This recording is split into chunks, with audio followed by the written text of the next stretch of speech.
You're a honey badger.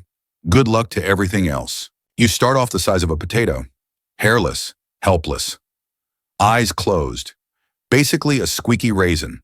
No claws, no fangs, no attitude, yet. But give it time.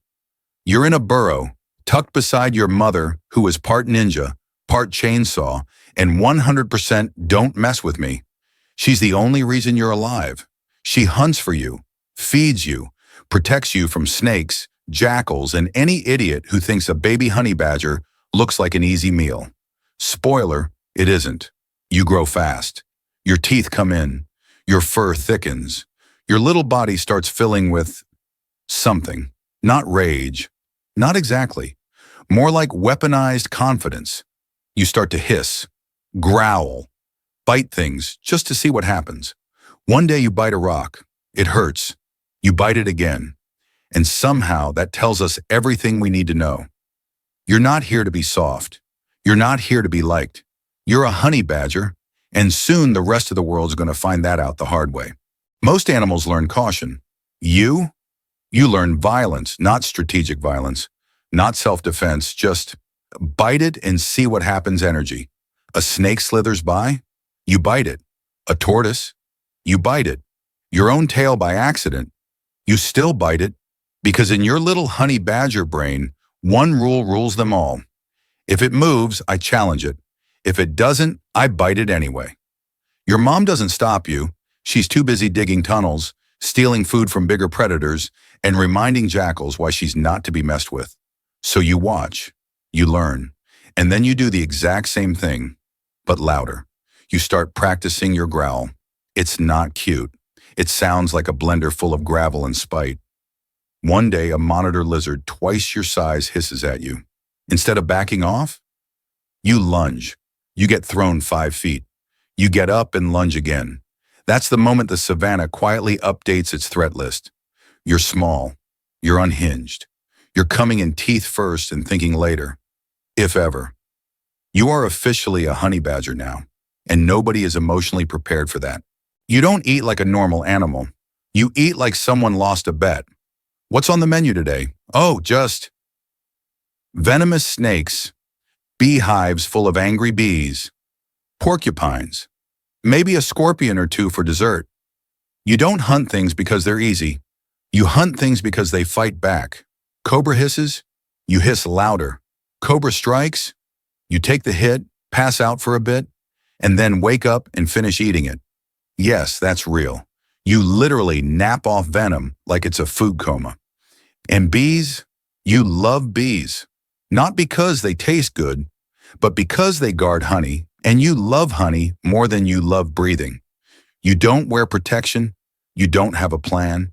You just shove your face into the hive and let chaos sort itself out. Thousands of stings? Worth it. Swollen nose? Worth it. Entire colony in a rage? You'll be back tomorrow. Other animals avoid pain. You schedule it. A cactus? Might try it. A dead animal full of maggots? Yeah, why not? A literal trash fire? Tempting. You eat like your stomach signed a separate waiver from the rest of your body. And the craziest part? It works. Somehow your immune system is part tank, part black magic. Nothing kills you. Everything annoys you. You're not a predator. You're a problem with teeth. You don't knock on doors. You don't ask permission. You dig. Through sand, through clay, through someone else's home. You dig like the earth owes you money. Your claws? Not cute. They're tools, shovels with attitude. You use them for hunting, sleeping, escaping, invading. 1 second, you're not there. Next second, you're under the fence, inside the chicken coop, and everyone's screaming. Need food? Dig. Need shelter? Dig. Someone annoying you? Dig under them. You once dug through concrete flooring in captivity. Humans called it impressive. You called it Tuesday. You're a tunneling machine with a temper. Your burrow is your bunker. Cozy, hidden, impossible to sneak up on. And if something does find you, it gets introduced to your backup plan, the reverse attack trademark. Yes, you can fight backward. From inside a hole, it's not elegant, it's not graceful, but it's extremely effective, and mildly terrifying. Other animals dig to hide. You dig to win. You're not the biggest. You're not the fastest. You're not the prettiest. But somehow, every predator out here would rather fight literally anything else. Lions? Too much work. They've got buffaloes to chase. Why risk an eye for a snack that screams and bites and refuses to die? Hyenas? Mean, vicious, terrifying, until they see you. Then suddenly they're like, nah, I'm good. Pythons? They've tried, wrapped around you like a scaly blanket of doom. You bit your way out. From the inside, even leopards, expert hunters, have taken a swipe at a honey badger and lived to regret it. You don't run. You don't freeze. You turn around and go, is that all you got? And if someone actually injures you, you don't whimper. You don't retreat. You double down, bite harder, fight dirtier. You are nature's rage quit.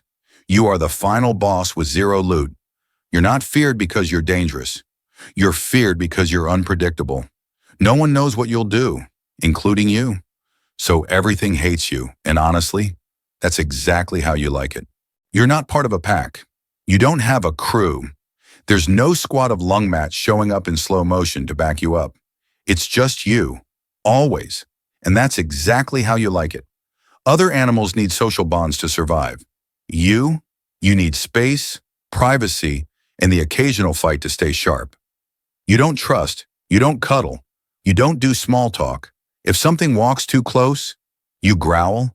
If it doesn't back off, you bite. It's not personal, it's just you. Even mating season's awkward. You meet, you mate, you split. Zero romance, zero commitment, just business. And if another honey badger gets too close to your burrow, doesn't matter if it's family, former mate, or your own reflection in the water, they're getting chased. Some call it antisocial. You call it efficient. No drama, no politics.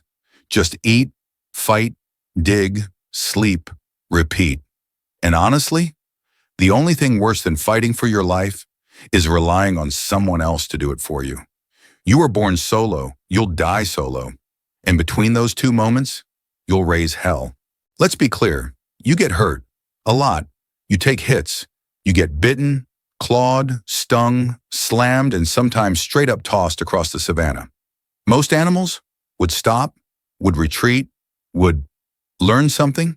You nap it off. Snake bit you, you pass out. Froth a little, maybe twitch.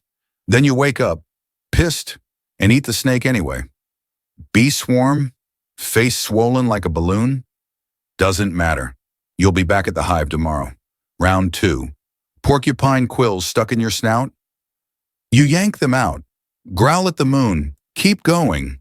Because pain doesn't stop you. It reminds you. Your skin is tough, like weirdly tough. Knives, teeth, thorns. They bounce off like you're wearing leather armor made of bad decisions. You've got scars, old wounds, battle souvenirs. But here's the thing. You're still standing. And that makes you more terrifying than anything out here. Not because you win every fight, but because you keep coming back, no matter how bad the last round was. The savannah learns quickly. Never assume the honey badger is done. If it's breathing, it's still dangerous. And if it's sleeping, God help whoever wakes it up. You're not the smartest animal in the wild, but you're definitely the most impossible to contain. Humans try. They build fences. They lock gates. They design honey badger-proof cages. You laugh. Internally, you're not that evolved because you don't follow rules. You find the weak spot, exploit it, and then go do crimes. Climb out? Easy. Dig under? Routine? Stack rocks in the corner to reach the top of a wall? That actually happened multiple times. You're not just persistent. You're petty. If someone locks you up, you don't just escape. You break something on the way out. If another animal has food and you want it, you take it. Doesn't matter if they're bigger. Doesn't matter if they're currently eating it. You'll walk up, growl like a chainsaw, and dare them to say something. Hyenas, jackals, leopards. All have learned the same thing. If the honey badger wants your lunch, Just let it happen. You steal kills. You raid dens. You mess with lions for no reason. It's not survival. It's recreation.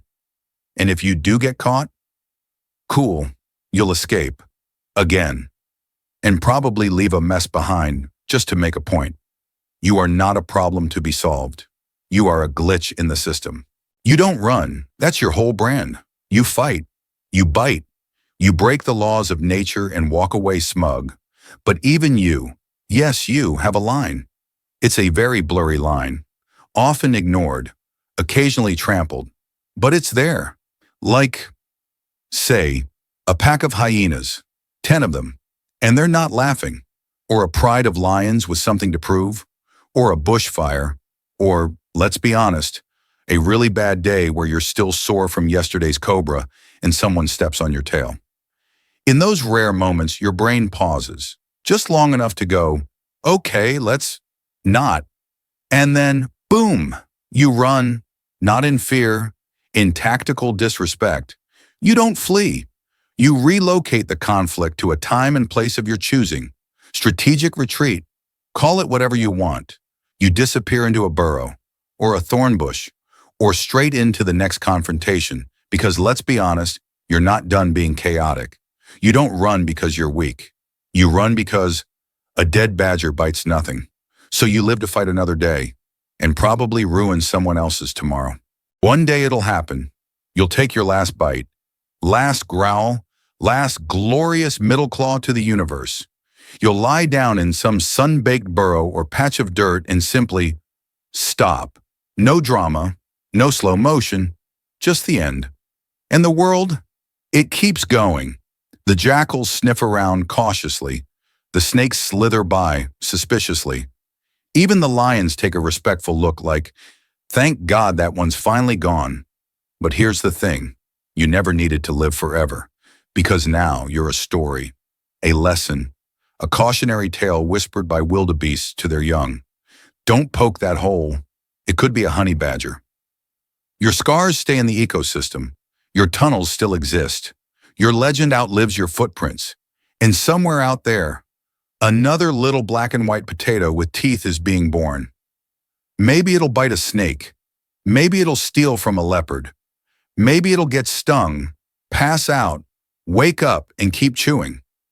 And the cycle continues, not because it's pretty, not because it's noble, but because being a honey badger never required permission.